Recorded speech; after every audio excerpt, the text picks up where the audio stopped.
Welcome. In this tutorial, we will show you how to temporarily deactivate your Facebook account so you can take a break without permanently deleting it. Let's get started. First, open the Facebook app and make sure you are logged in. Tap the menu icon in the top right corner. It looks like three horizontal lines. Scroll down and select Settings and Privacy. In the expanded menu, tap Settings. Next, Account Center section and select Personal and Account Information.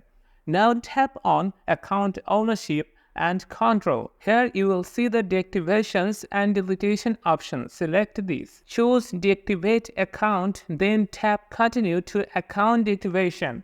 Facebook may ask you to enter your password for security. After entering your password, you will be asked to choose a reason for deactivating. Select a reason or choose other if you would prefer not to say. You will see options for how long you want deactivation to last. Facebook can automatically reactivate your account after a set period, or you can manually reactivate it whenever you are ready. Once you have made your selections, tap Deactivate to confirm. Your account now be deactivated. While deactivated, your profile and photos won't be visible to others, and people won't be able to search for you. And that's it, your Facebook account is now temporarily deactivated. If this video helped, don't forget to like and subscribe for more quick tutorials and guides. Thank you so much.